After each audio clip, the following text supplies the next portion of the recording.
Well, good afternoon. I want to start today by saying thank you. Thank you to everyone out there, and thank you from the bottom of my heart. It's because of you.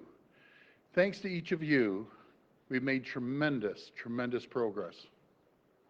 We're flattening the curve, we're heading in the right direction.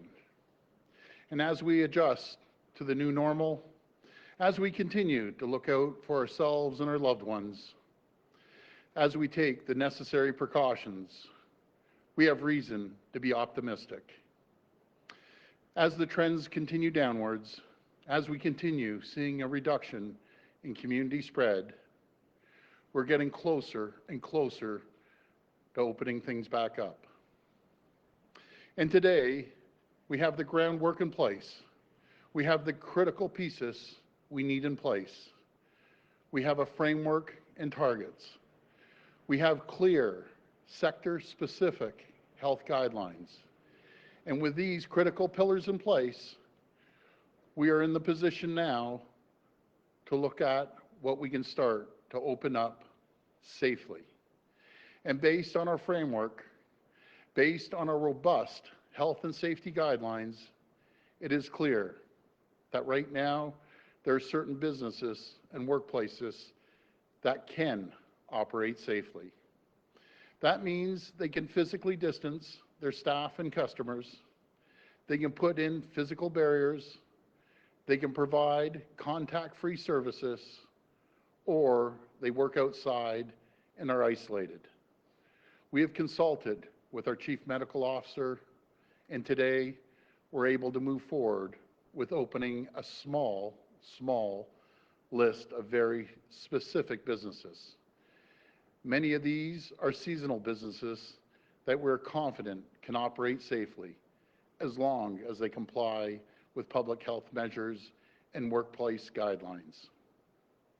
As of Monday, May the 4th, the following businesses will be able to operate: lawn care and landscaping services, garden centers and nurseries with curbside pickup, community gardens, no-touch car washes, auto dealers by appointment only, site preparations for construction projects, and certain essential construction projects such as broadband, telecommunications, municipal projects, and schools.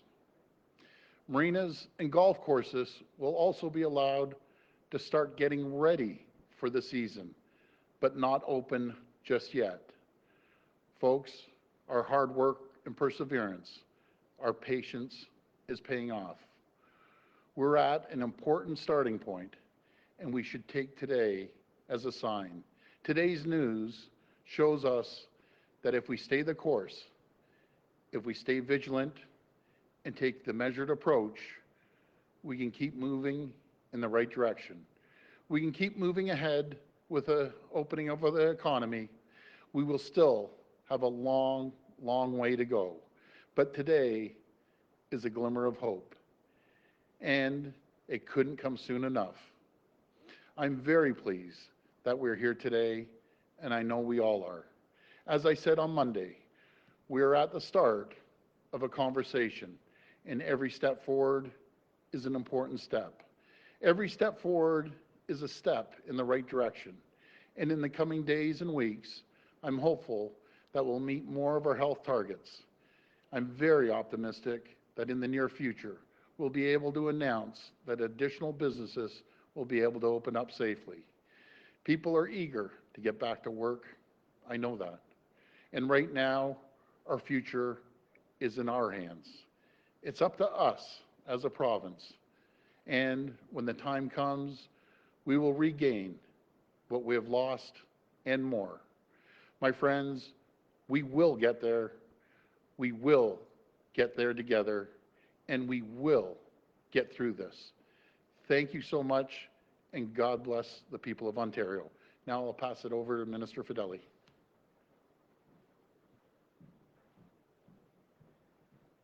Thank you, Premier, and good afternoon. When this emergency situation began, the business community was ready and willing to step up to the plate. whether donating personal protective equipment, turning their production to the manufacturing of critical supplies for the front line, or submitting proposals through our web portal, Ontario Together. It has been an incredible demonstration of the Ontario spirit. Yesterday, our government released workplace safety guidelines to help employers continue to protect their staff and customers. These guidelines cover a wide range of Ontario's economy and include measures such as maintaining proper physical distancing and the cleaning and sanitization of equipment. These ensure clear guidance and appropriate measures are in place so that workplaces can safely open. And, as the Premier noted, today we are announcing that certain operations can begin starting May 4th. And as the Premier said, these include lawn care and landscaping services, garden centres and nurseries for curbside pickup and delivery, marinas and golf courses only to begin their preparations for their seasonal operations, automatic and self-serve car washes, car dealerships by appointment only, construction that supports improved delivery of goods and services and digital infrastructure, schools, post-secondary and municipal construction projects, including transit, site preparation, servicing, and excavation for residential, institutional, commercial, and industrial developments. These changes are in line with health guidance and physical distancing and reflect changes to the seasonality. We are moving responsibly and cautiously because we don't want to jeopardize the progress we've made over the last few weeks. The next challenge for our business community is clear: to make the necessary adjustments to their operations, work with their employees and their customers, and put these guidelines into action so we can protect the health and safety of the people of Ontario. Easing the unprecedented restrictions our government put in place to save lives and stop the spread will be a complicated and difficult task. But Ontario's business community has risen to every challenge presented by COVID-19. And we have every confidence that they will, in the true Ontario spirit and form, rise to the challenge of keeping workplaces safe. Because getting it right will ensure Ontario returns to prosperity in the safest way possible. And now I'll pass it over to Minister Phillips.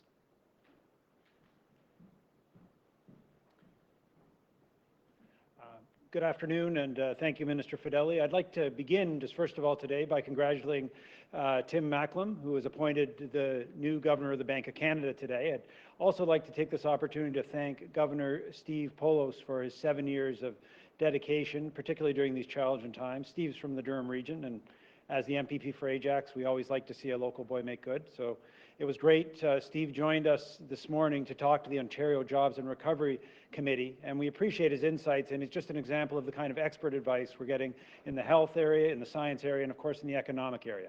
We do wish Tiff well in his new role.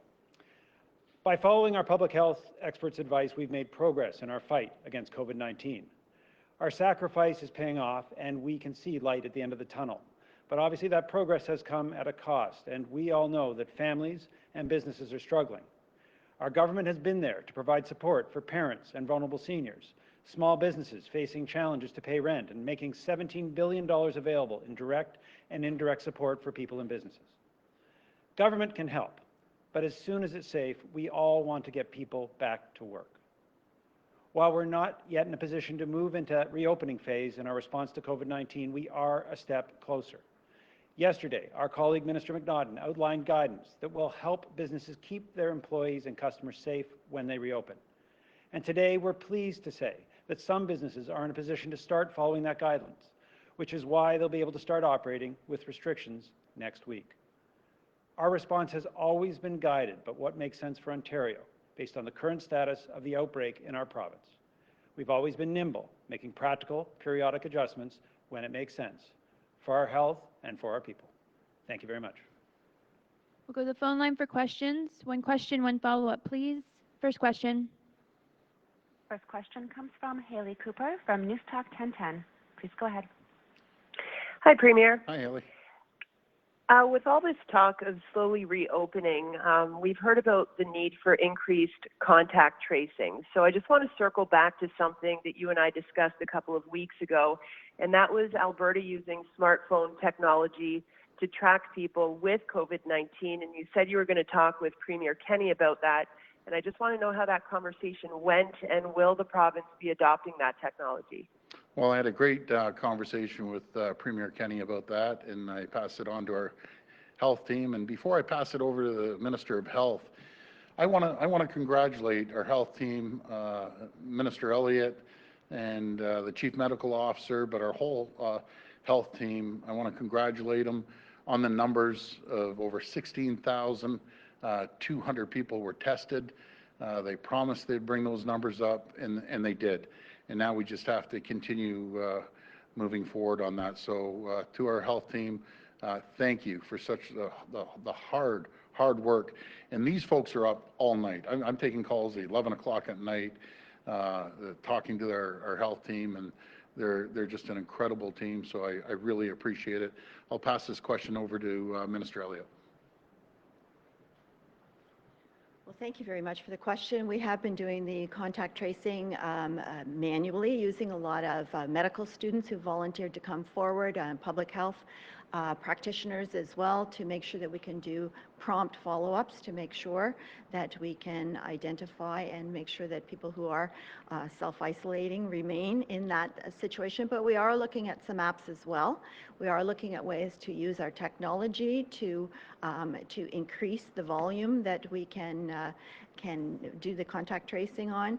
And we're also looking into the future as well, because we want to use the technology to support our health care system generally, so that when we are through the COVID-19 pandemic, we'll be able to use this application for other uses, following up with people that have chronic physical conditions, to give them prompts and so on. So if they have something like diabetes, to remind them that they need to do their eye examinations and some of the other things that we're doing. So we're looking at some of these apps for now for contact tracing, but also for the future for the benefit of our healthcare system. And my next question is for the Premier. With rent due today, many businesses are saying their landlords are not participating in the federal government's rent relief program. Some restaurants are saying they're going to have to close their doors for good this weekend. They're now looking to the province to pause evictions for commercial tenants. Will you do that? Well, we put together a really, really great program with partnership with the federal government of over $900 million, and it's really helping both, not only the landlord but the tenants as well. And if you don't mind, Haley, the Minister of Finance put this program together, so I'll pass it over to the Minister of Finance. Thanks for the question, Ellie. And we certainly are hearing from tenants, from commercial tenants, about their interest in the program. Have to keep in mind, the program was announced by the federal government last week. It's being rolled out by the Canada Mortgage and Housing Corporation, and the program does not actually begin practically on the ground, according to the federal government, until the end of next week. So that program is still being rolled out, although the details are out there. I have to say, we've got some good feedback from a number of groups about different things to make it better, and I know the federal government has been very open to those. But again, as the Premier said, we're confident this is over $900 million of support. It divides, as I said, I've said before, it would reduce the tenant's rent to 25%. It would mean that the landlord would get 75%, and then the governments, in this case of Ontario and the federal government, would pick up the other 50. So this program is, again, still the details of it to be rolled out. Again, I know the CEO of Canada Mortgage and Housing is a very competent individual. The program is well conceived, and we think it's going to help probably hundreds of thousands of businesses here in Ontario. Next question. Next question comes from Travis Danraj from Global News. Please go ahead. Hi there, Premier. Hi, Travis. Question for you, and then I have a question for my colleague as well. So with these guidelines that you have put into place, I'm just wondering if they're mandatory, what you're going to do in terms of enforcement, and also, as you know, procuring some of these personal protection equipment, things like hand sanitizer, has been very difficult. So what is the government going to do in order to help businesses get some of the supplies they need in order to put these guidelines into place?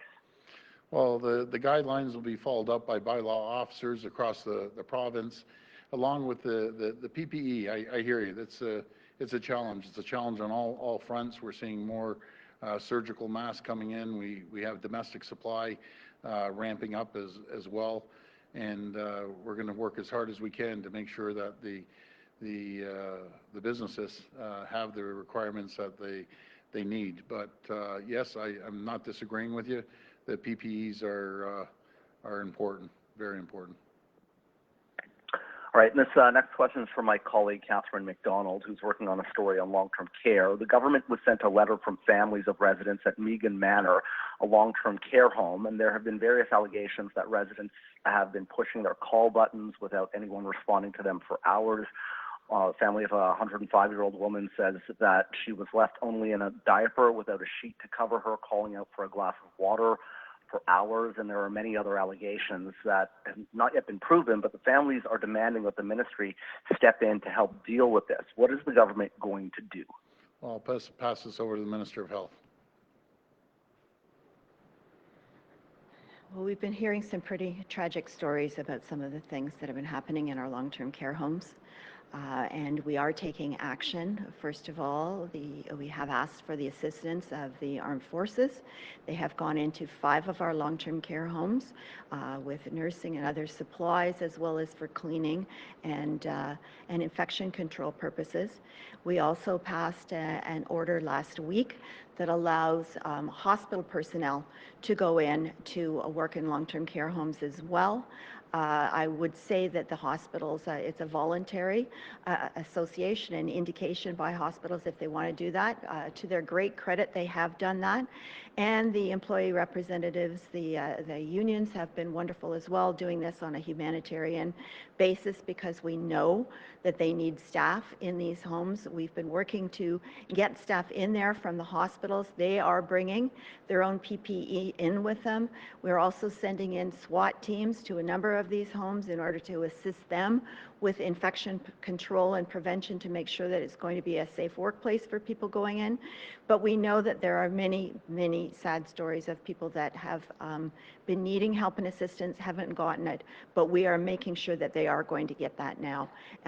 This is something that we absolutely need to do on a humanitarian basis, and I know that there are many families that are upset about this.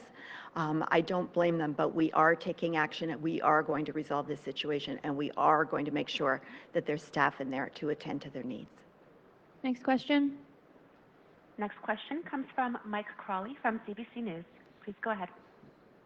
Hi, Premier.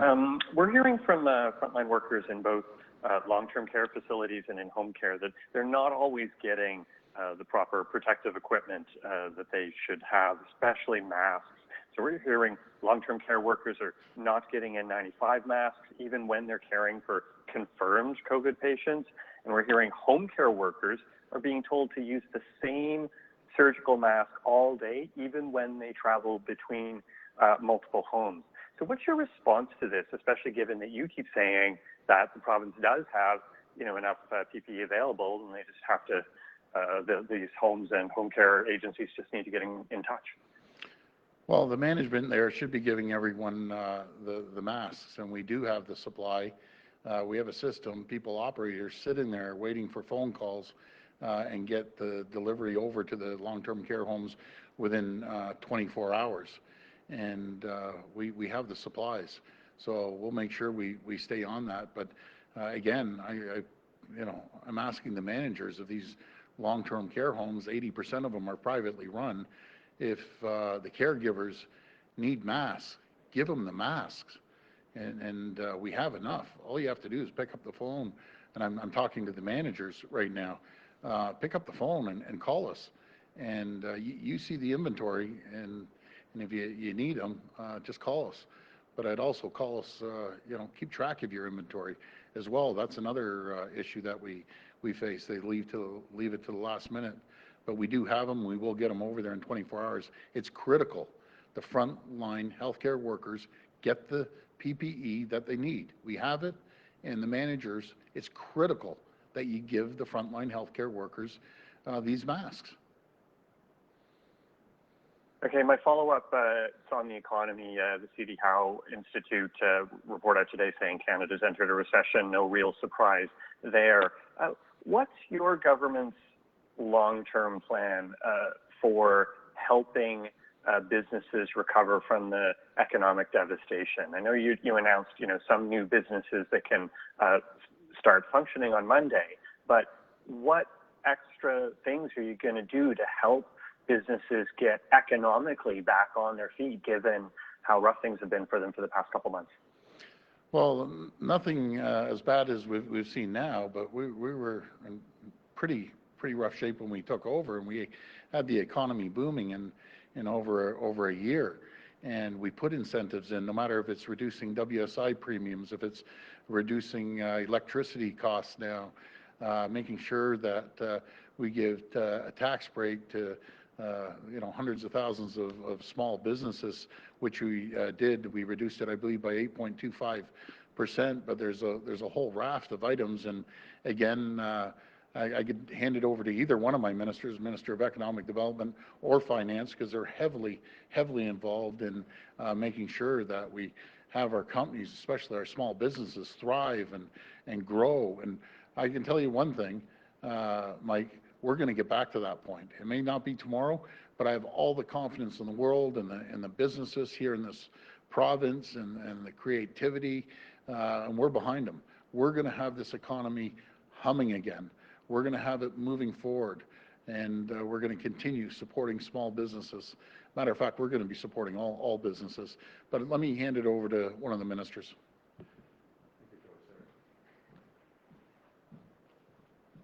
Well, thank you very much. So the Jobs and Recovery Committee is fanning out throughout Ontario with all of our stakeholders right now and all of the groups to give us their feedback on what they believe are the next steps that we can take to help the economy recover. But think about where the Premier was going. Think about where we were just before COVID-19 broke out. We had seen the economy create more than 300,000 jobs, and the biggest issue we had in our economy was trying to fill the remaining 250,000 jobs that were left unfilled at that point. So we know that once this is over and we begin to regroup, that our economy will come roaring back. But to help it along, for instance, one example is our Ontario Together Fund. It is a $50 million fund. As the Premier said, this is for PPE, the personal protective equipment. We know that we weren't making enough of it here in Ontario before COVID-19, and this is a program to invest $50 million for companies to be able to retool or to buy new equipment to make PPE, a business that we want to get into to satisfy the Ontario market, the Canadian market, and export. And there'll be more businesses like that. Next question. Next question comes from Cynthia Mulligan from City TV. Please go ahead. Hi, Premier. This one's for you. Hi, maybe could you give us a little hint about the next businesses that might be on deck to reopen after this? And my question as well is, if I know Ontario seems to be in a downward trend again, we might be in day 6 or 7 of steadily going downwards.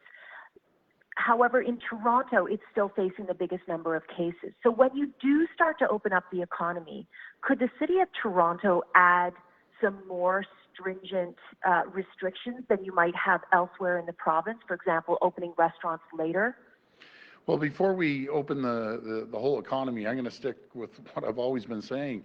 We're going to follow the framework and the guidelines, and until we see a downward slope right across this province for at least a couple of weeks, we can't open up the whole economy. I know on a daily basis, because I asked again today, not to mention I talk to Mayor Tory quite frequently, but I asked again last night and today, are you in full contact with the mayor's office? And they said numerous times we're going to work with them to make sure we're collaborative and we open up Toronto as much as possible based on health and science. And I'm never going to waver from the health and science part of it. And I know the Chief Medical Officer, we've sent guidelines and the framework and worked with the health team. And we have pretty stringent health guidelines, and the Minister of Labour worked on that as well. So we're going to do everything we can, Cynthia, to see the economy open up. But again, I'll stick with what I've said before.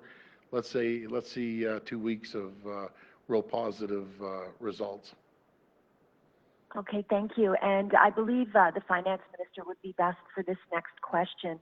It's kind of a continuation of what Haley Cooper was asking regarding landlords who are trying to get their rents lowered under this federal policy. What if, or tenants, I'm sorry, what if landlords say no? Does a tenant, it seems like the tenant has absolutely no power in this. And why hasn't it been done so that they could have a say and they could buy into the program, even if their landlord is not? Yeah, so a really good question. There are 1.2 million commercial leases in the province of Ontario. And of course, this program is national, so imagine that's 40%. There are millions of those leases across Canada. The program the federal government designed with all the provinces targeted the landlords because that was the way to get the money into the system most quickly. The vast majority of landlords, of course, have a mortgage, about 97%. And so that's why Canada Mortgage and Housing, who have the insurance for those mortgages, was the right group to work with those landlords to put it into place. So the reason was because we wanted to move quickly and we want to make sure that people are getting that relief. The reason it was announced last week is because we recognized that May 1st was coming up, and so that both landlords and tenants would want some certainty. And of course, remember, it was for $50,000 and under, so targeting smaller businesses and those landlords. And again, this was a program designed to move quickly, to get money out there, and designed to support both the tenants and landlords. But we're confident, as the program, and as I said, the federal government is committed to actually having the program available end of next week, that will relieve a lot of the concerns. And I do have to say that the federal government has been listening. We've been getting certainly feedback from tenants, something from landlords as well. We want to make sure the program fits. We want to make sure most of all the money, almost $900 million in Ontario support, gets out there as quickly as possible. Next question. Next question comes from Colin DeMello from CTV News. Please go ahead. Hi, my question is first for the finance minister. Just building on the question from Mike Crawley about the CD Howe Institute saying we're in a recession. I just wanted to hear from you. So you're obviously tracking all of these numbers. Do you believe Ontario is currently in a state of recession? And will there need to be further stimulus when the state of emergency is eventually lifted? You know, CD Howe did make that comment today. They took a non-traditional perspective in terms of other factors looking at whether we're in recession or not. Of course, the traditional definition, which is one we would use, is 2 consecutive quarters of negative growth. But beyond the name and the title, what we can see quite clearly and what you've heard from this podium day after day is an understanding from our government that people are hurting, businesses are hurting, and individuals are hurting. And I'll refer back to the conversation and the really impressive dialogue we had with Governor Polos today. He used an analogy. He said it's as if you're going along on a flat surface and then you come to a crater or a hole in the ground, and that's this economic downturn. What governments are doing, what our government, the federal government, municipal government are doing, are filling that crater. Otherwise, we'd have to go down into that crater, and that's not where we would ever want Ontarians to be or Ontario businesses to be. So the supports we've been providing, $17 billion so far in direct and indirect support, have been to fill that crater so that we can have a bridge to get across to the other side. There's no question that we are in unprecedented times, and not just here in Ontario, but around the world. But our government's committed to doing what it takes. You asked about stimulus. We will talk about a recovery phase. As you know, we had, unlike any other government, we made a decision to make updates to our financials. So unlike other governments in Canada, we did that at the end of March. We said at that time as well that in the fall we'll bring out a full budget, and we're working daily with the federal government and with my colleagues, as Vic mentioned, with the Jobs and Recovery Committee, talking to Ontarians, finding out what's going to be necessary to get the economy back on track. But quite clearly, we're in difficult times. The work of all of us and the work of all Ontarians is going to be get out of that as soon as we can. All right, thank you, Minister. And to the Premier, Premier, today the long-term care sector in this province reported 3 more homes have declared an outbreak. So these are homes that didn't have COVID-19 before, and now they do. I'm a bit confused. I thought the province had created an iron ring around these homes. If that's the case, how is the virus still getting past the iron ring? Well, again, I'm going to give it to the expert here and pass it over to the Minister of Health. Thank you. Well, we knew that there was a potential for this to happen, that we know that long-term care homes are particularly vulnerable, as are retirement homes and other places of congregate living. So we're going to continue with our efforts. We want to make sure that within 2 weeks we can have everyone tested in a long-term care home for COVID-19 so that we can isolate them to protect them and to protect the other residents of the homes.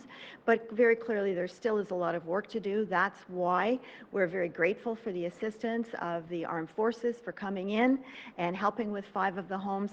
That's why we're grateful to the hospitals as well for partnering with many long-term care homes to send in their staff to make sure that they can do that infection prevention and control, that they can care for the residents, and that they can isolate the ones that are able to be isolated, or they will be sent to hospital for treatment. So we're not through this yet. We've said that we're not through the peak. We know that we need to pay particular attention to long-term care and retirement homes, and we're going to continue to do that until we beat COVID-19. Next question. Next question comes from Sean Jeffords from the Canadian Press. Please go ahead. Good afternoon, Premier. Hi, Sean. Wanted to ask you today about the reopening announcement, and I'm wondering when the point arrives where childcare centers across the province have to be reopened in order to ensure that the full economy of the province can begin to function. I mean, presumably the workers who are going to go back to these places on May the 4th will need childcare, and it may not be available to them. So at what point do you have to reopen childcare centers across the province just to get the economy going again? Well, our number one priority for all of us in Ontario is to protect our children. That will be our number one priority. Again, we'll get the advice off the Chief Medical Officer. We'll look at the curve to make sure it continues to go down. But I know the Minister of Education, Minister Lecce, has a plan, and as soon as those numbers hit the appropriate place, then we'll be able to have childcare again. But Sean, I fully understand what you're saying. If they're going back to work, someone has to take care of the children, and it's going to go hand in hand almost. We have to see 2 weeks of a downward trend, minimum, by the way, before we open up the economy. I've said from day one we're going to open this up in a trickle, which we're doing, and mostly seasonal items were opened up today. But everyone's doing a great job, and in the public, we're seeing a positive trend. But again, we want to see at least a couple weeks. Premier, another one for you. I know you get this question probably every Friday, but we're about to have probably the nicest weekend of the year. I'm wondering how much you're concerned that people might just ignore social distancing, quarantine requests and head out there because, frankly, they're just too frustrated with the situation. Yeah. And, is this going to set us back in terms of the ability to reopen the economy?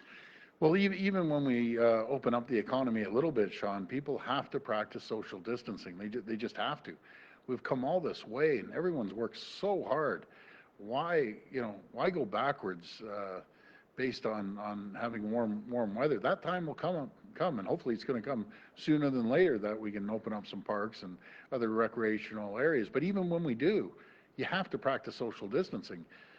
Just because we open things up, no matter if we open up the economy or parks, again, you have to make sure you social distance until we get way ahead of this. And we aren't even close right now.